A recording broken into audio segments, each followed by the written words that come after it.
Good morning. Saddam Hussein has ordered his troops to get out of Kuwait. In an address on Baghdad radio this morning, he recalled his troops and declared that Kuwait was no longer part of Iraq. Saddam's radio message, in which he claimed a moral victory, followed an earlier promise from Baghdad that Iraq would comply with UN Security Council Resolution 660, which stipulates that the pullout be immediate and without condition.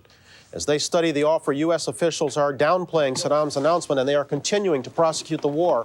But there are reports of Iraqi withdrawal, and Saddam is claiming that he'll be totally out of Kuwait today, Tuesday, February the 26th, 1991. From NBC News, this is a special edition of Today, America at War, with Bryant Gumbel, Deborah Norville, and Joe Garagiola.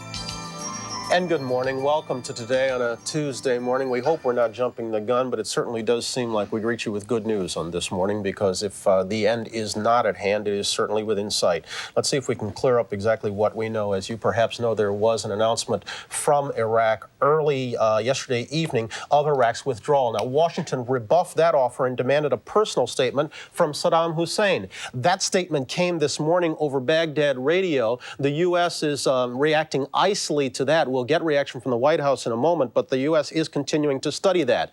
In Baghdad, there is supposedly dancing in the streets. In Washington, officials are characterizing the movement of troops as a retreat, not withdrawal. They say the signs of retreat are a result of pressure from coalition attacks. And in Kuwait, there are unconfirmed reports of Iraqi evacuation of Kuwait City. Let's go to the front right now. Brad Willis is on a phone line from inside Kuwait. Brad, good morning. Good morning, Brian. Good afternoon from Kuwait. I am at a crossroads in the middle of the desert, a mud crossroads, where there are huge convoys going in 3 different directions into Kuwait City. Armored personnel carriers rolling through the mud, trucks filled with supplies and provisions going there to begin what's going to be a very painstaking process of rebuilding Kuwait. It has been a stormy day here throughout the day in Kuwait. We have crossed the border. We have seen some devastation at border checkpoints and in some villages. Apparently, the Iraqis shot up a lot of these places on their way in, and they shot them up and looted them again on their way out. The devastation is everywhere throughout the countryside. Right now, we are seeing Egyptian, Saudi, Qatari convoys queuing up in both directions. We have just gone past what seems to be more than 200 large passenger buses. Now, these are the empty buses. These are the same kind of buses that I saw during the battle for the Saudi coastal city of Kafji, taking out prisoners of war. After that battle, we can only assume that they are also into Kuwait to start taking the tens of thousands of prisoners that we hear have now surrendered in Kuwait. We will be pushing throughout the day towards Kuwait City and bringing you as many details as we can along the way. Okay, Brad, let me ask you to hang on. Don't hang up the phone. We're going to come back to you in just one moment. We want to get to Baghdad before our satellite goes down there. We have a limited time allowance. Tom Aspel is standing by in Baghdad. Tom, good morning. And spontaneous reaction from the people here to President Saddam Hussein's radio address this morning. In many of the quarters of Baghdad, people came out on the streets, hugging each other, kissing, some even firing shots in the air. It's worth noting also that Iraqi officials that we have talked to since the speech was broadcast have expressed a mood of relaxation, of confidence that the Iraqi forces will be allowed to pull back from Kuwait with their weapons intact. And in fact, one source told us that the withdrawal had begun before the first announcement late last night that the troops intended to pull back over the border. So the Iraqis do feel confident that the bulk of their army will be able to pull back across the frontier into southern Iraq from Kuwait with their weapons intact. Now, whether or not there are Allied forces to the north of them, and whether the Iraqis will be allowed to pull back into southern Iraq with those heavy weapons, tanks, artillery, etc., we just do not know at this stage. Also worth pointing out that Iraqi officials are depending on Soviet contacts with the Soviet Union via the embassy here to try and work out further details. First of all, to make sure that everything is intact for the pullback, and second, to establish some kind of formal ceasefire with the Allies. But the mood here in Baghdad at the moment is one of confidence, one of relaxation, and probably one of relief that the war may finally be over and that this whole question of Kuwait has been put behind Iraq. However, Saddam Hussein did point out in his radio speech that the fight for the nation of Iraq may only just be beginning. That's all we have from Baghdad at this point this morning. All right, Tom Aspel in Baghdad, thanks very much. Let's go to the nation's capital, where it's worth remembering that just because Baghdad says the war is over, it doesn't necessarily make it so. Jim Miklaszewski is standing by, White House correspondent. Good morning, Mick. Good morning, Bryant. There's a stark contrast in reactions between Baghdad and here. President Bush was up early this morning, called the Situation Room for an update. No official response yet from President Bush, but the initial response from the White House could be characterized in one administration official's statement. He said, after we've invested all that time, effort, and blood, we're not about to take a deal that we found unacceptable all along. Although there hasn't been an official response, the initial response is that this latest Saddam Hussein offer comes up short. There was no mention in that offer about accepting all the UN resolutions or the immediate release of POWs. And I must say, all signals out of the White House at this point are no one here is especially willing now to accept anything that looks like a partial diplomatic solution. In fact, just the opposite. It appears the White House now is interested only in the total military defeat of Iraq.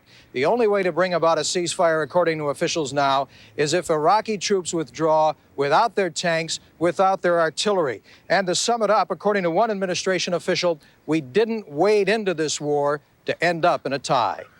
Jim, is it just the military defeat of Iraq the White House seems to want now and the destruction of Saddam's forces, or is it also the humiliation of Saddam?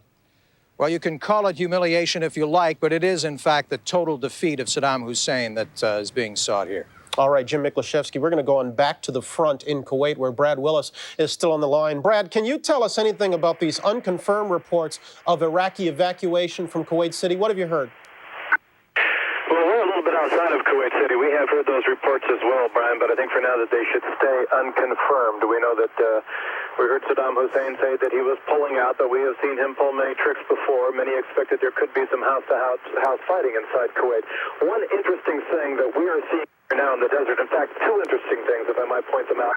Huge engineering battalions, American and Saudi, are starting to roll into Kuwait. Now, these are the types that fix the roads, repair the buildings, and also some that look for mines. There are still some fear that there might be minefields out there, as of yet undetected.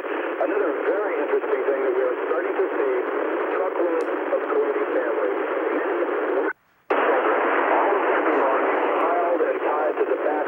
Okay, obviously that phone line is breaking up. We're going to try to reestablish contact with Brad Willis, who is moving towards the front. He is inside Kuwait. Let's go to the Pentagon right now, where Jamie Gangel is standing by. Jamie, we saw earlier that the Pentagon is characterizing this as a retreat, not a withdrawal, and they say the sign of retreat is a result of pressure from coalition attacks. Can we assume that the war then goes on? Absolutely. As far as the Pentagon is concerned, Bryant, there is only one person who can stop this war, and that is President Bush, not Saddam Hussein.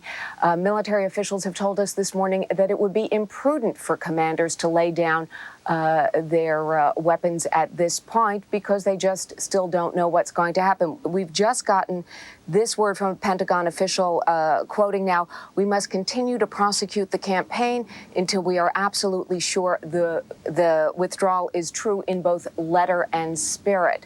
The only word that we are getting, there is no official confirmation of any withdrawal here. The only word we're getting is from the British military, who say they are seeing mixed signs. The division hasn't seen anything of it at all, of course, because they've been advancing so damn fast that even an Iraqi withdrawing couldn't beat them. And there are signs that the Iraqis are withdrawing, but that's outside the actual divisional area of operations. And Bryant, just a quick update on what we do know about what's going on in the battlefield. We are told that heavy bombing is continuing over southern Iraq. One official said it was business as usual, that they are still ahead of schedule. And apart from the Scud attack, we are told that casualties remain light. The official number of Americans killed in action remains at 4. And just one final note on who can retreat and who can't. The Pentagon has made it very clear this morning that any soldier who is in a tank will be considered armed. So tanks will be stopped. So even if that tank is heading north, they will consider it armed. Absolutely. What officials here are always quick to point out is, remember Khafji, where the reports were that the Iraqis were pretending to surrender, had turned their turrets on their tanks around, and then came out shooting. That may be just an excuse for another motive, which is we don't want them to go home with all of their tanks, but word here is tanks will not be able to go back. Jamie, is there any feeling on the part of officials there that the Iraqi forces might might move out of Kuwait, mass in Iraq, and get reorganized? I don't know whether at this point that is a serious concern. I think that they are getting the sense that they have just rolled over Saddam Hussein's troops. But again, they have been emphasizing here in the last couple of days that if Saddam Hussein is going to stay in power, it's going to be with a much smaller, weaker military force. All right, Jamie Gangel, the Pentagon, will come back in just a little bit. Let us note that Iraq asked the Soviet Union to arrange a ceasefire in order to accomplish this orderly withdrawal. The Security Council went into emergency session last night, but adjourned before a decision was made and before this latest announcement from Saddam Hussein.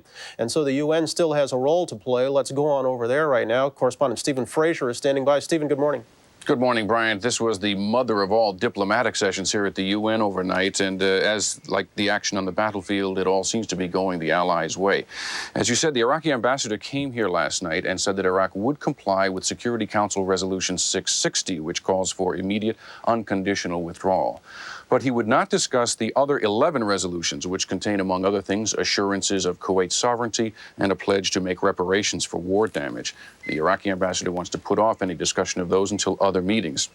The other ambassadors did not buy that, not even the Soviet ambassador, who has been Iraq's best friend here in recent days. The Soviets, like the British and the Americans and other allies, want Iraq to comply with all 12 United Nations resolutions now before anyone will discuss any kind of ceasefire. So last night, they rebuffed Iraq's effort.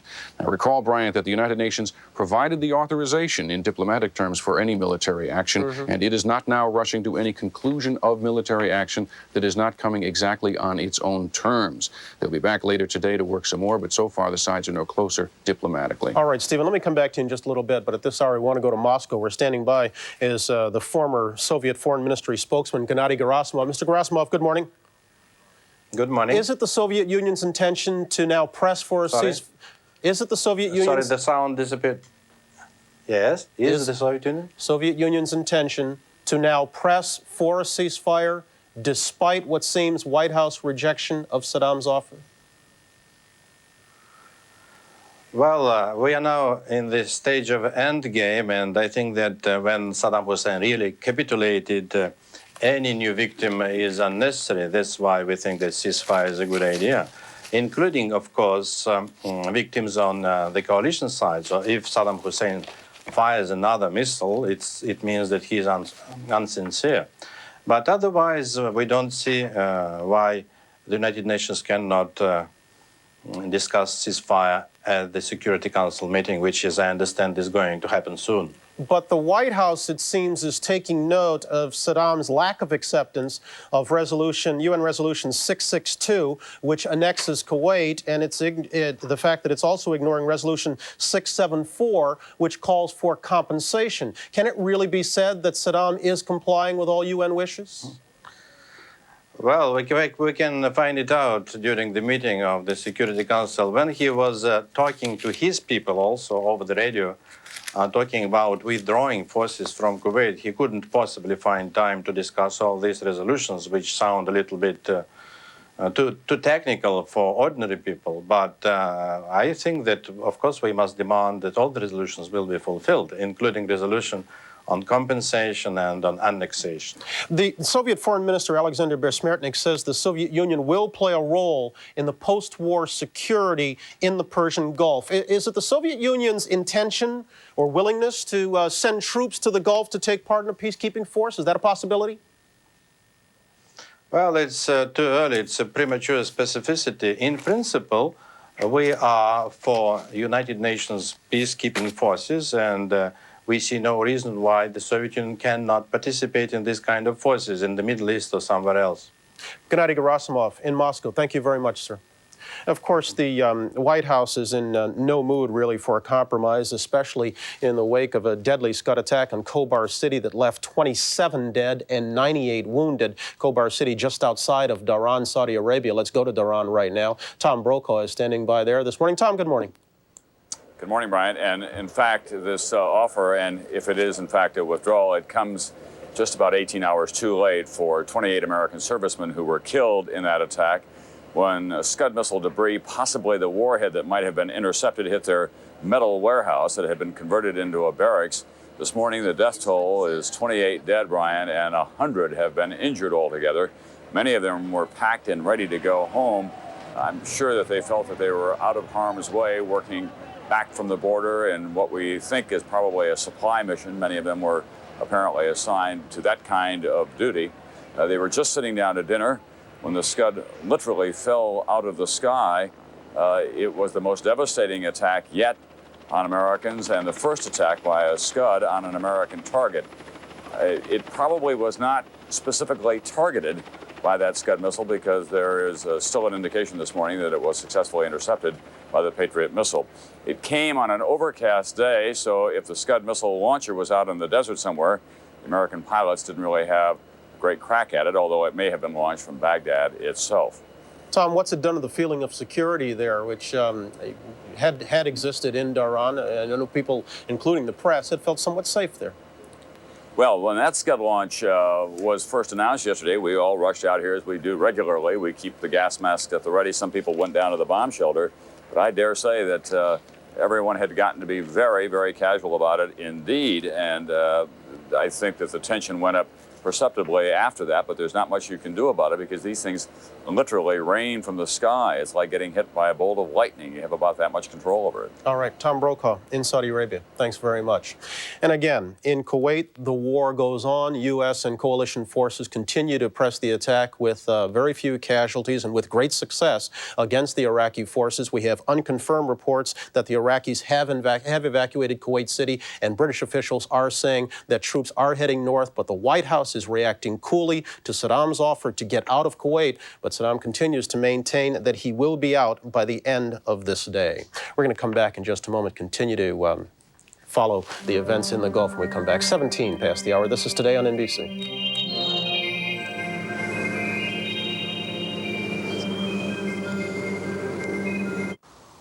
What do you call a car that has learned to use the wind? A car designed to settle in when you race into it head on and stabilize when it buffets you from the side. Road and Track called it one of the 10 best cars in the world. But it is probably better known as the Infiniti Q45.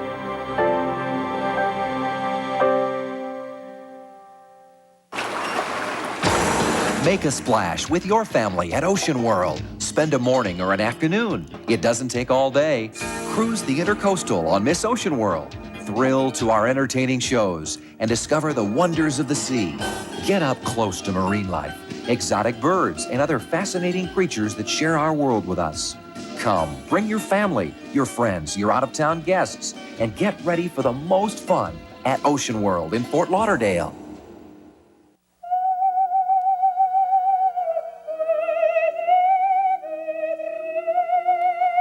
Do certain women possess a beauty secret you do not?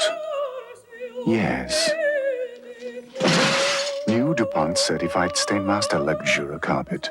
It's richer, it's thicker, and it's Stainmaster. For bargains you won't believe, come to Harry Rich Carpet's beautiful showrooms, North University Drive, Lauderhill, or Biscayne Boulevard, Miami. Come today.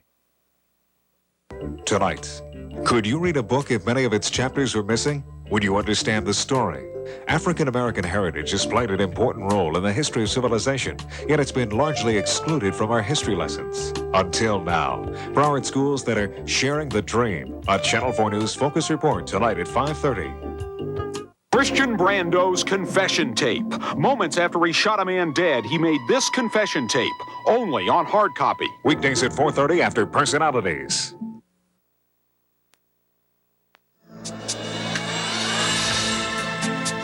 Before we were even able to re-examine the tactical military maneuvers used by Allied forces in this two-day ground war, the withdrawal by Iraqi troops forces the Pentagon to face the daunting and confusing task of overseeing thousands of Iraqi soldiers leaving Kuwait. Military analyst James Dunnigan joins us again this morning to explain all this, Tess.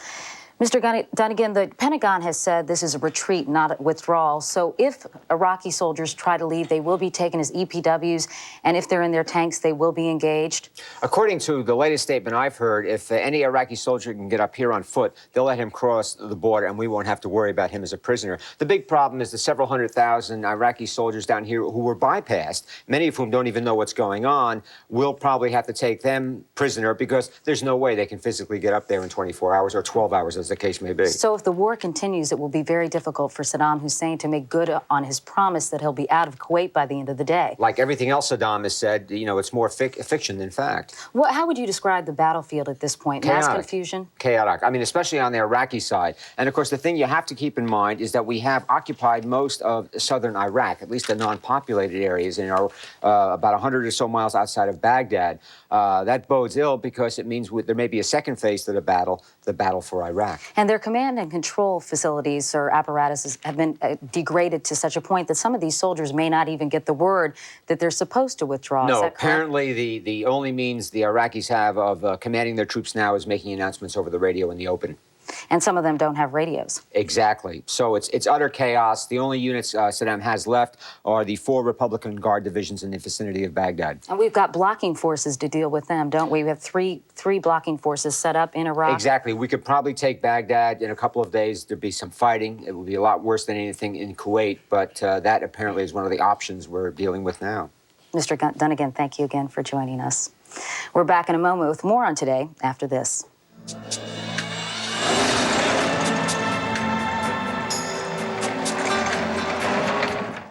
In the midday sun, a gentle breeze, the embrace of white eyes, remember these, the touch, the feel, the fabric of our lives, the touch, the feel of cotton, the fabric of our lives. Today, there's a diet pill that can help you lose weight without caffeine to make you nervous. All my life, I've been struggling with my weight. With Dexatrim, I finally lost weight, and without being hungry.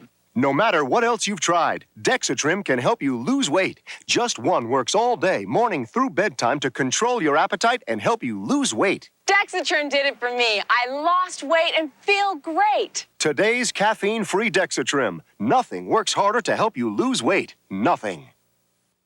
When creating the new G20 midsize luxury sedan from Infiniti, these were just a few of the amenities we kept in mind. Seating surfaces that are fitted with leather, a cabin that heightens the level of comfort and stretches the limits of space. Of course, with 16 valves and 140 horsepower, that mind also has an alter ego.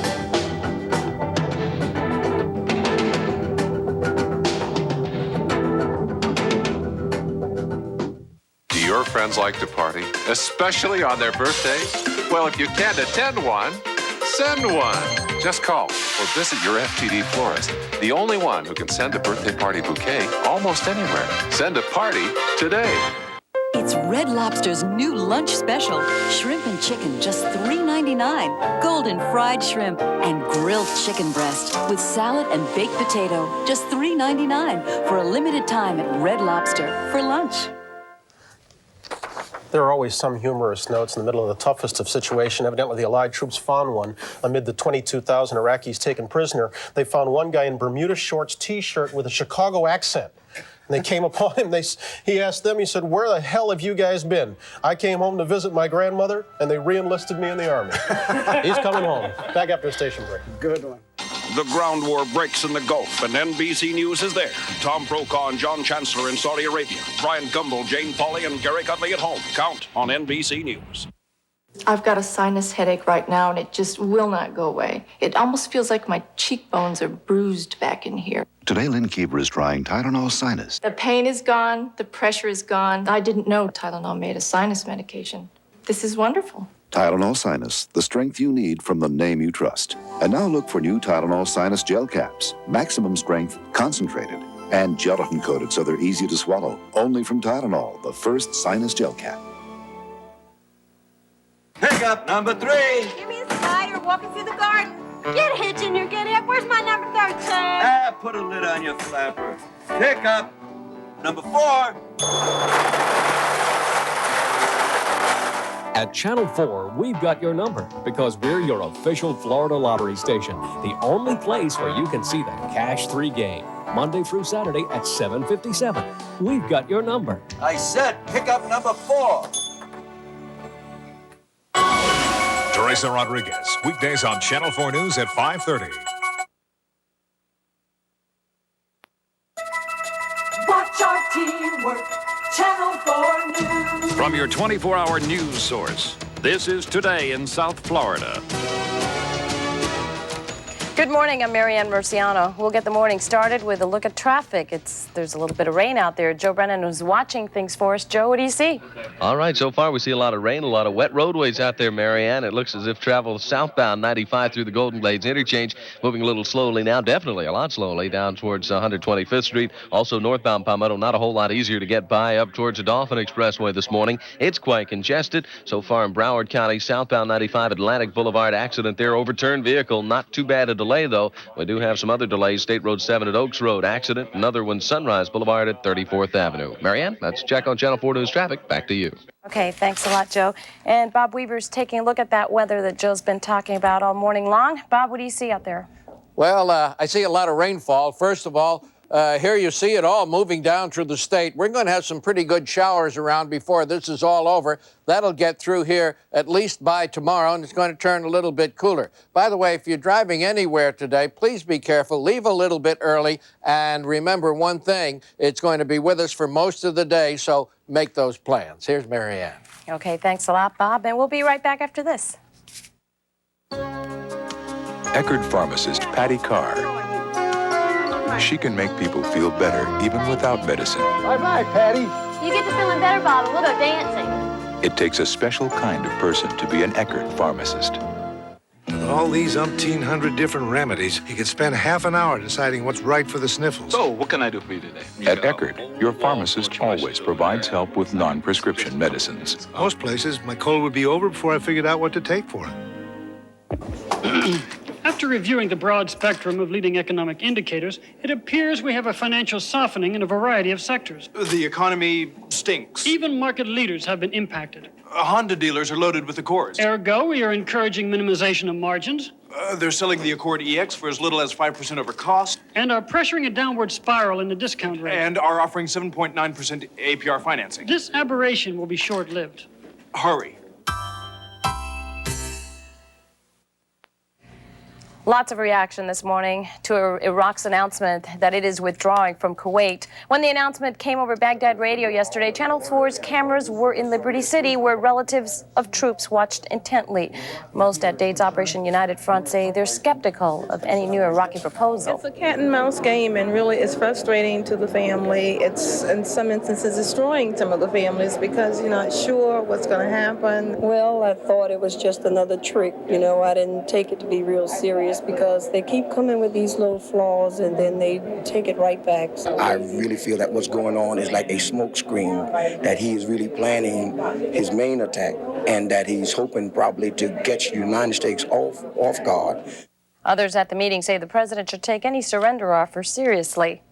Angry residents say no to making Dade's biggest landfill even bigger. The county says the landfill at Black Point will run out of room in a year. They want to expand to the west, so the landfill will last 14 more years. But a big crowd showed up last night asking the Army Corps of Engineers to block those plans. The head of Biscayne National Park said leaking landfill pollution threatens the bay, and neighbors complain of all the smell. Your eyes and your nose actually burn being out in public because of that. Expansion opponents cheered loudly, but their leaders doubt they'll get the project stopped. Former Florida Governor Bob Martinez's bid as the nation's drug czar begins today. Confirmation hearings are scheduled before the Senate Judiciary Committee. Tough questioning is expected. As governor, Martinez was known for his high-profile anti-drug policies, emphasizing punishment over prevention. That just about does it for us for right now. We'll be back at 8:25 for the latest on the local front. See you then.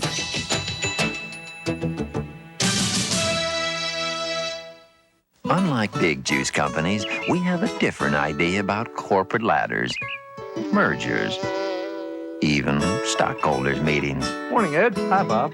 Fresh and natural brand, not from concentrate orange juice, is made by a co-op of Florida growers whose only business is making juices. They own the land, they own the trees, they own the company. It makes for a difference you can taste. Fresh and natural brand premium orange juice. Steve Abrams anchoring live from Broward on Channel 4 News at 5:30.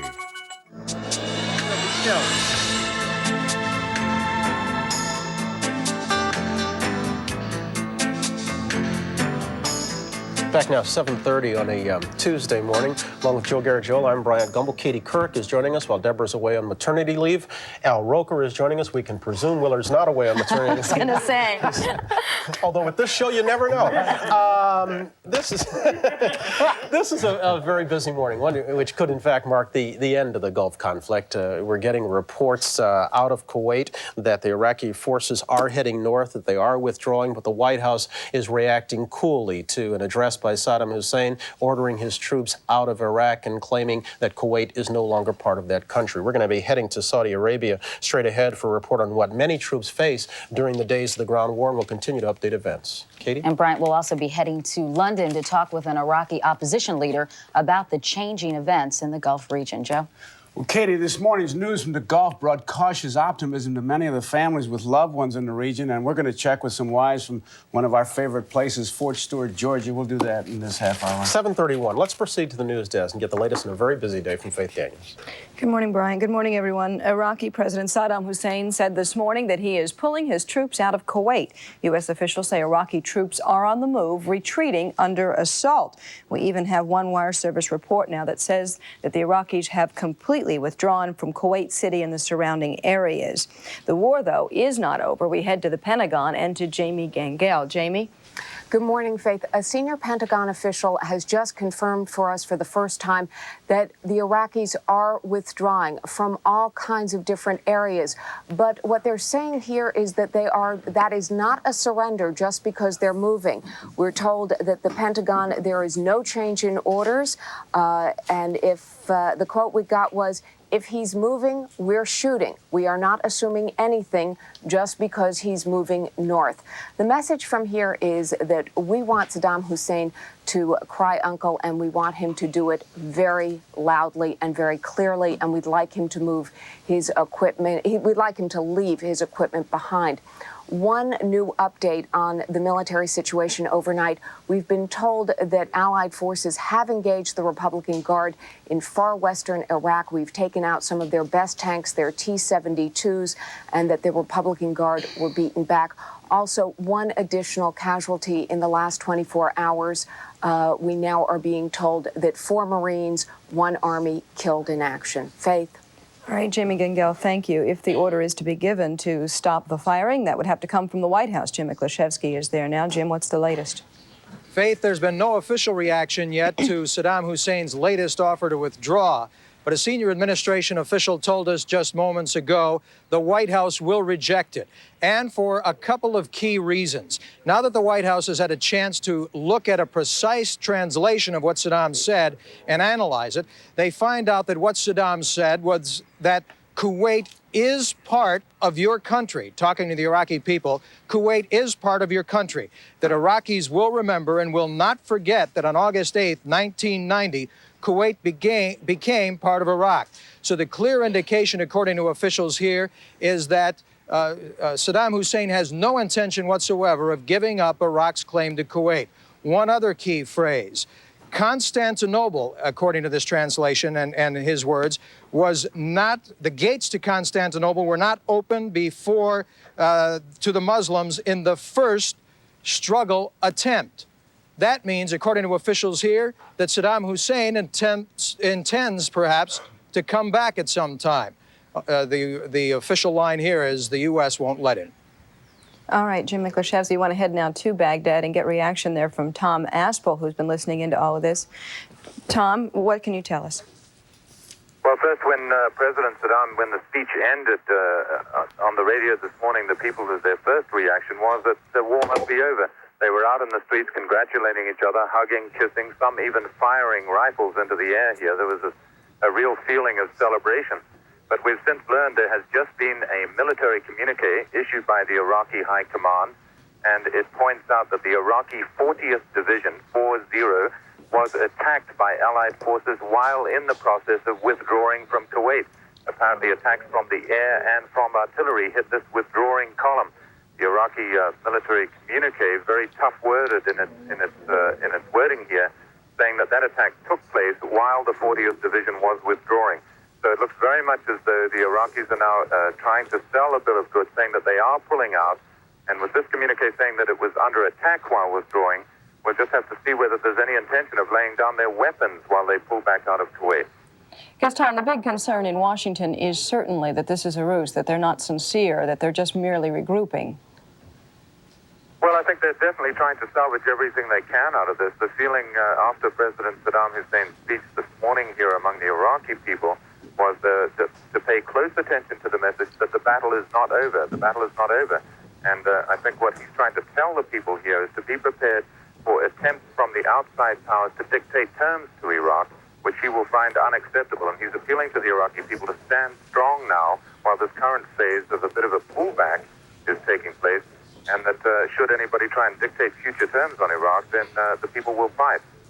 Tom Aspel in Baghdad, thank you. It's now coming up on 7:36. That's time for the weather with Al Roker. This morning's weather is brought to you by Lunchables Lunch Combinations. Lunch is what you make it.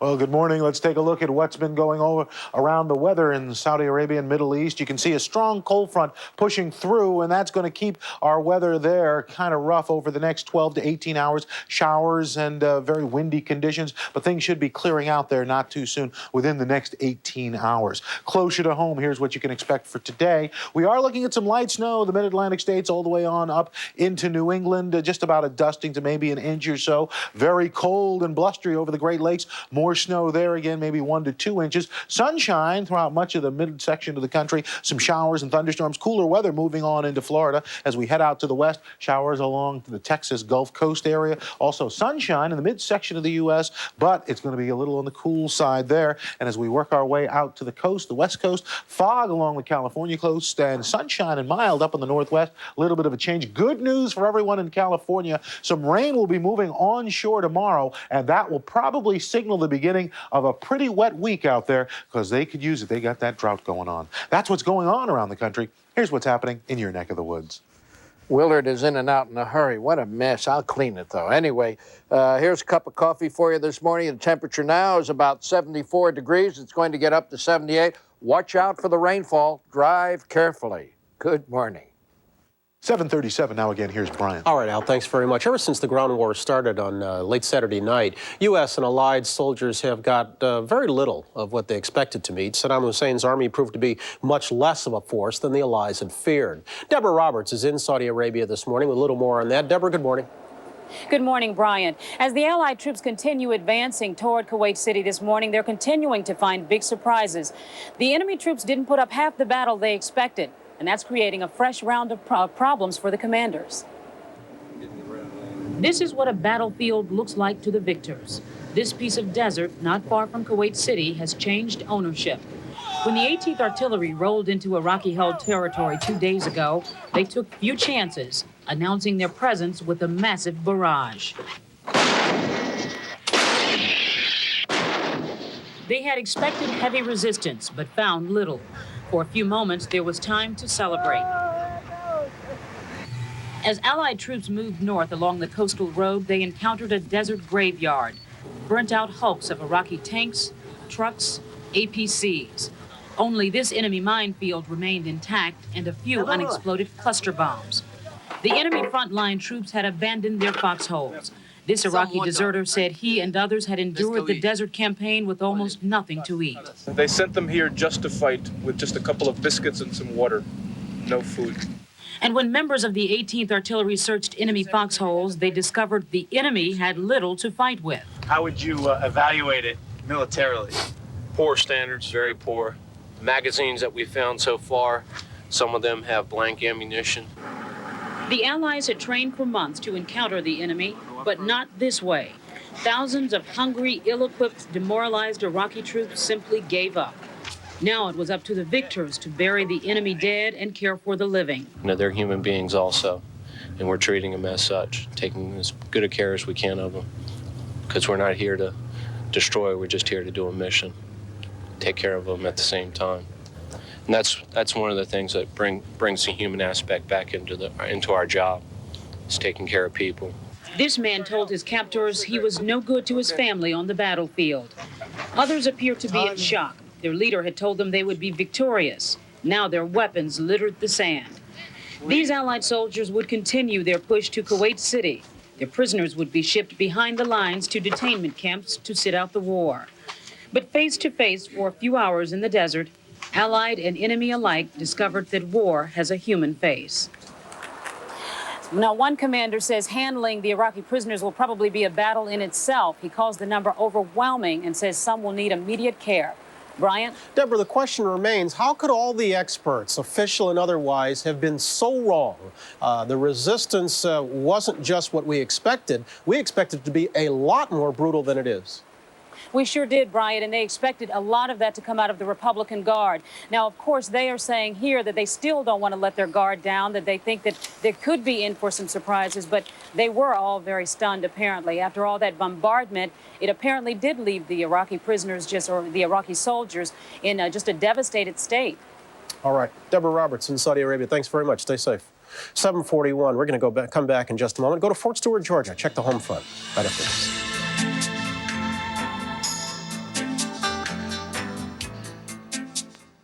My friend Carol is so different from me. She does Lunchables all at once. But I do it one by one. We're total opposites, but we've been best friends forever. Oscar Mayer Lunchables lunch combinations, because lunch is what you make of it.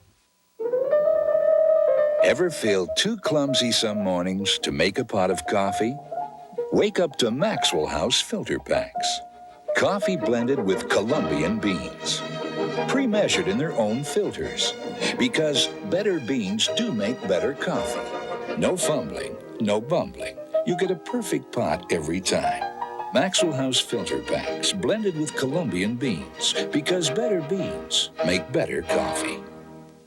50's nifty. And to extend these good years, we eat right, exercise, and to be sure we take Geritol Extend with all the vitamins folks over 50 need. Geritol Extend, because you're as young as you feel.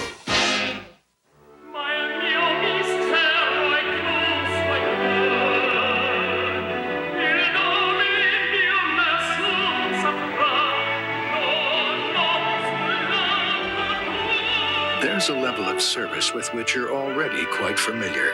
Only now you can enjoy it at 35,000 feet. Delta's person-to-person service to over 270 cities worldwide. At Delta, we love to fly, and it shows. Hard to believe, but that was me, Dan Deerdorf, before I lost 40 pounds in 4 months with Ultra Slim Fast. Hey, I'm a big eater, but with Ultra Slim Fast, I never felt hungry. The plan is easy.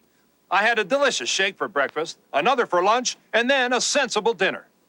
I'm back to my college playing weight, and I feel terrific. Best of all, I'm not shaped like one of these anymore. Ultra Slim Fast. Give us a week. We'll take off the weight. Saddam Hussein's announcement to withdraw from Kuwait has brought jubilation to Baghdad and reports of dancing in the streets in Kuwait City. For the millions of Americans with loved ones in the Gulf, the reports of mass Iraqi surrender has brought cautious optimism. 3 brave souls who have been with us before, whose husbands are on the front line, now join us from outside Fort Stewart, Georgia. Left to right, good morning again to Pat Kenahan, Pat Cooper-Thomas, and Nancy Stevenson. First of all, now, I'm not wearing mine. I lost it, so I'm still in the club. You know, I love you all down there. Let's begin with you, Patty. What's been your reaction to the news? Well, obviously, I'm optimistic about the way things are going, but I'm not going to underestimate Saddam Hussein at all. You're still leery of him? Yes, and I think we need to be. How about young Brian, your son? How's he feel?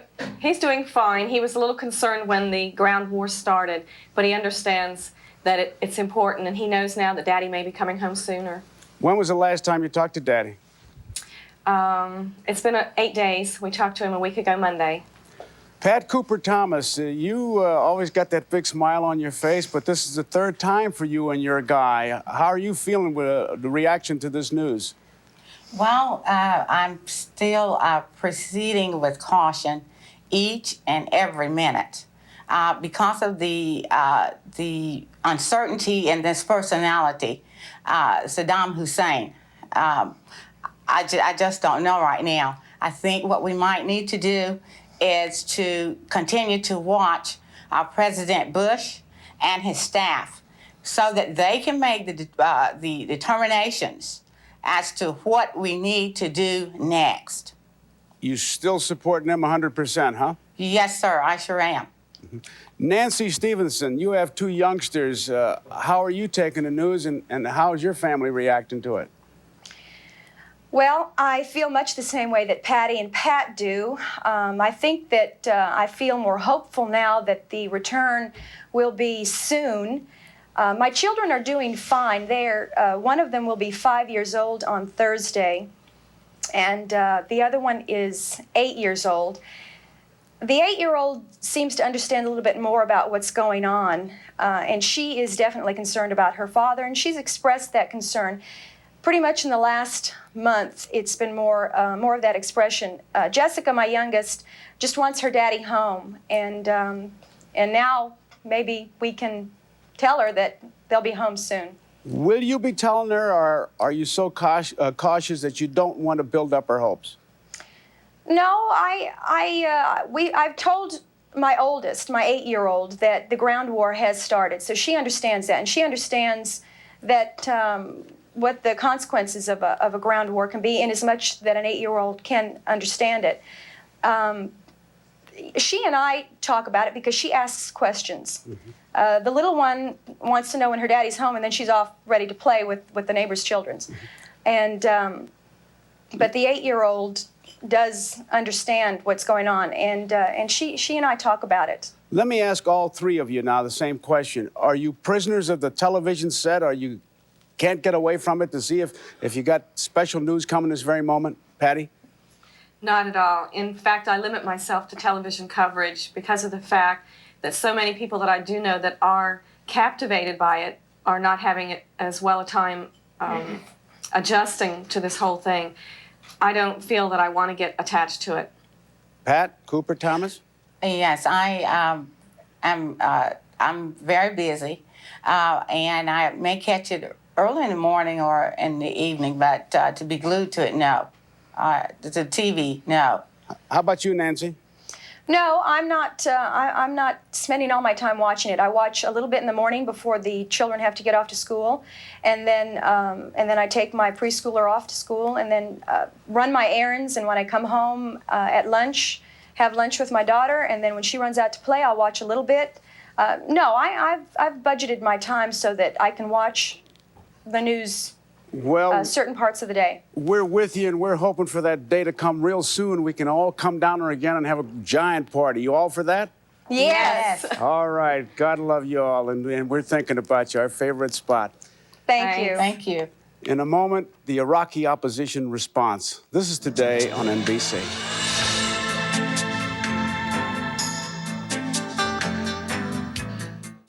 Thanks for calling FPL to ask about our services. Hope you have some time.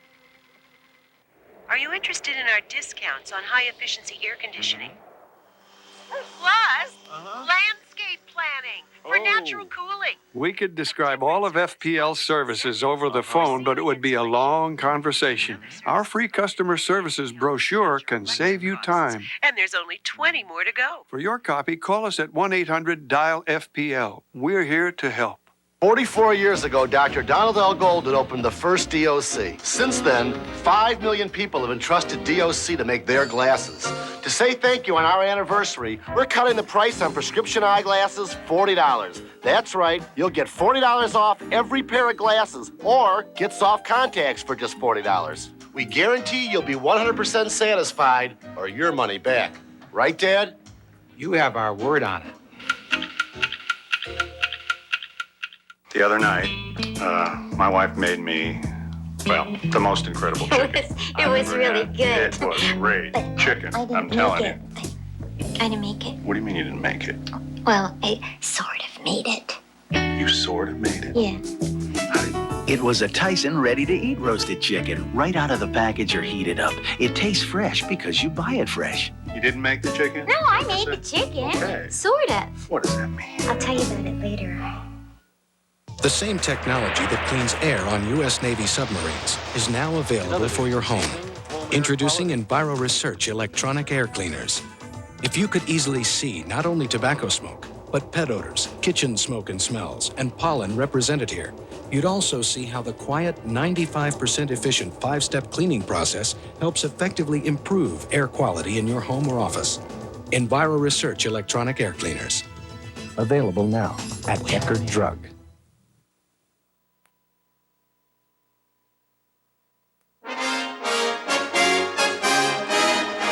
Saddam Hussein's announcement of a troop pullout from Kuwait may just be a first step towards ending this war.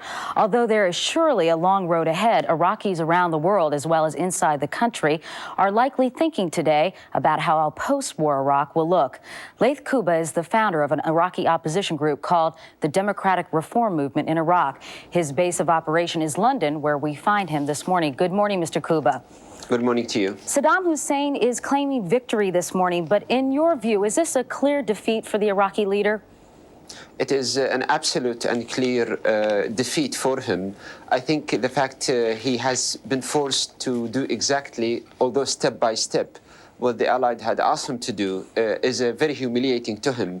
And I think he made it crystal clear that now all he wants to do is to stay in power. He can forget about Kuwait. He can even forget about half of the Iraqi army. But he wants to clinch to the remains of power in Baghdad.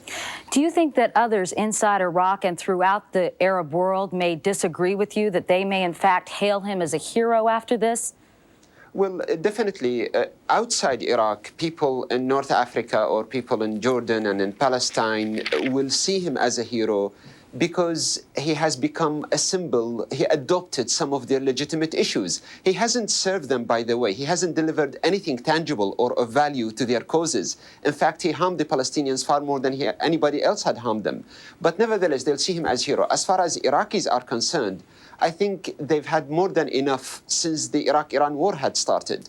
But they were very much cornered, and I think they're helpless. And we do hope that there'll be some light at the end of this miserable period that the Iraqis went through, and that we can all together join in building a better future for Iraq. What are Saddam Hussein's chances of survival in post-war Iraq, in your view? I think what Saddam Hussein is trying to do now is definitely to try to cover himself, clinch to the remains of power, and cover himself from the Allied. Primarily, he is relying on the Soviet Union. I think they want to deliver the blueprint that if he withdraws from Kuwait, if he leaves his military equipment behind, then that's enough, leave the man alone. Then I think he needs to look whether or not he can manage the country with all the mess that he created. Now, either way, we think his chances are slim. The sooner he goes, the better. I think he had created more than enough ruins to the country. He even ruined the country's best assets for years to come. Do you think the U.S. is being understandably cautious or irrationally stubborn when it comes to accepting this new initiative? I think everybody is cautious when they deal with Saddam Hussein. He is totally unabided by any values or any principles. He is not accountable to anybody, and his desire for power is unlimited. So, and his track record, you can look at in the last 10 years, what he's done in a very short period of time. So I think it's wise to be cautious and to pursue, perhaps the resolve must never stop to see an end not only to himself but to the regime that allowed such person to appear. But this doesn't necessarily mean the continuation of the war. Conversely, then, if the U.S. continues to fight, are you fearful that the United States may be forced to play too large a role in the post-war scenario, and this would not be good for the region? I think I myself, like the majority of the opposition, we stand in principle, we argue that it is not war. War is not the best way to end Saddam Hussein. If it has to come, then let it be as short as possible. Let it be as limited as possible. We don't believe the U.S. might be tempted, actually, due to the encouraging successes. They'll move further and further and further. But the more they go in that direction, the more post-war political mess will be created. And we believe that the use of force must be limited now. It's far more a skillful approach that must take place. Are democratic reforms possible? Our belief is yes. It is difficult. It's not simply a slogan to be adopted, but we believe there is enough culture within Iraq to regenerate the fragile democracy that was crushed in 1958. We must have a vision to the future and hope. And it is our moment now to transfer the state of affairs inside Iraq to a more promising future.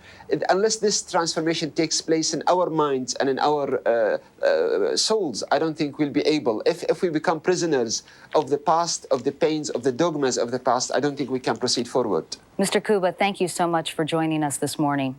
Thank you. We're back in a moment with more on Today after this.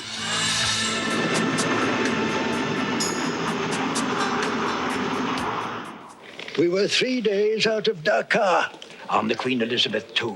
I was right in the middle of an apricot flambe. Captain, I'm afraid we've just run out of Colombian coffee. Run out, Mr. Howard? Full about, Mr. Roberts. Engine room, full speed. So we turned back. Under the circumstances, it was the only civilized thing we could do. 100% Colombian coffee, the richest coffee in the world. Grandma cleaned her dentures with toothpaste. Mom soaked hers with tablets. But I use the denture cleanser of the 90s. Powerful, fast-acting Denture foam. The deep cleaning of a tablet, the speed of a toothpaste. Just spray it on. In seconds, Denture foam expands, reaching deep down to loosen even stubborn food stains, so you can quickly brush and rinse your dentures sparkling clean. Total time, just 1 minute. It even has minty mouthwash ingredients. Get new Denture foam, the deep cleaning of a tablet, the speed of a toothpaste. Spare me a second, Sam. Remember, Starters, every time you breathe out, and shipments aren't just slipping, they're slumping. someone else may be breathing in. Try Breath Saver sugar-free mints with the core of confidence and share them. My first husband, no. My second husband, no. My third husband, no. My fourth husband, maybe. My lawyer, definitely. Why is Zsa Zsa Gabor making a list and giving it to MCI? Find out March 18th. Hard to believe, but that was me, Dan Dierdorf, before I lost 40 pounds in 4 months with Ultra Slim Fast. Hey, I'm a big eater, but with Ultra Slim Fast, I never felt hungry. The plan is easy. I had a delicious shake for breakfast, another for lunch, and then a sensible dinner. I'm back to my college playing weight, and I feel terrific. Best of all, I'm not shaped like one of these anymore. Ultra Slim Fast. Give us a week. We'll take off the weight. Good thing we got a big couch. We are heading towards the close of the hour. What do you think? Three major issues left to be resolved from Saddam. Whether or not Kuwait is a part of Iraq. Nobody's heard him say that. Reparations, number 2, and what happens to sanctions, right? That's right. And the big question is, how is he going to pay for the damage done to Kuwait? Because Iraq has no money. That's one thing that is confusing to me. People are saying, how do you get blood from Iraq, with no pun intended? Yeah, it's true. Now, I was taking a look here at some of the comments from the speech, and you wonder who a speechwriter is, first of all, because he really does go on and on and on. But it's interesting, he talked about the sanctions, and he says, this is the time of military and non-military showdown, including a military and economic embargo imposed on Iraq from 1990 until God only knows when. So evidently, he's at least thinking that even if I do get out, and even if I do go along with all the plan, I still may be in jail economically. Remains to be seen. He's in bad shape, no matter how you look at it. This remains, though, a Tuesday full of hope. We'll continue when we come back, right after a station break. Tonight, Matlock prosecutes a murder that leads to a showdown. Diana Muldaur and Mike Farrell in the trial. A special Matlock mystery, NBC tonight. By phantom, by phone. Call now for tickets. Nobody beats Home Depot. Nobody. Home Depot will beat any price, any store, any identical item, any day. And low prices are just the beginning. Home Depot features top quality Manville insulation in a wide variety of grades. For year-round comfort and energy savings, insulate your home with Manville. When you're with us at Home Depot, home. You'll feel right at home. You are like kidding me. If you're missing important messages, I was so excited, like I didn't know what to do. maybe you need a business message and answering system from Southeast Telephone. You'll never get the wrong name. You'll never get the wrong number. And your customers will never be left waiting. Jack, I've been trying to reach you all week long. I had to give that order to somebody else. I just couldn't wait. Southeast Telephone Equipment Corporation. Systems for people who don't want to put their customers on hold. Jack? Hollywood's tragic sex symbols on entertainment tonight. Back now, it's 8 o'clock. It's Tuesday morning. It's the 26th morning of February of 91. Straight ahead in this hour, we're going to discuss the weapons that have given the Allies superiority in the desert. There's a lot of new terminology these days, from M1A1s to Humvees and Warthogs. Katie understands all that stuff, but we'll get you caught up on it, too. And we'll meet a man who trains those who train the fighting pilots. He is the top gun of the top guns. We'll meet him in this hour. We're back in Studio 3B on a Tuesday morning. I'm Brian Gumble, here with Katie Kirk and Joe Garagiola and Al Roker. And we're going to proceed to the news desk in just a moment to find out more about Saddam's promise of a total withdrawal from Kuwait by the end of this day. Katie? Brian, also in this hour, talk of Saddam Hussein's announcement withdrawing from Kuwait and the Allied reactions to it with two Middle East analysts who know an awful lot about the region. Joe? Well, Katie, a lot of people remember the GI benefits. A lot of people got to go to school on those benefits, got the first house. Well, in this hour, we'll have a report on efforts that are underway to compensate troops coming home from the Gulf, and that's a good idea. That'd be none too soon. 8:01. Let's move to the news desk. Once again, here's Faith. Thank you, Bryant. Declaring a moral and military victory, Saddam Hussein this morning ordered his occupation forces out of Kuwait. In a radio address, Saddam said Iraqi forces would be out of Kuwait City by day's end. The news ignited street celebrations throughout Iraq. Tom Aspel reports from Baghdad. Within minutes of Saddam Hussein's speech, people on the streets of Baghdad were smiling again, reflecting the relief they feel now that the 7-month-old crisis seems to be ending. I'm feeling very happy. Many of them have family in the half-million-man army Saddam Hussein has 400 miles south of here. They now believe, for the first time since last August, that most of their men will come home safely.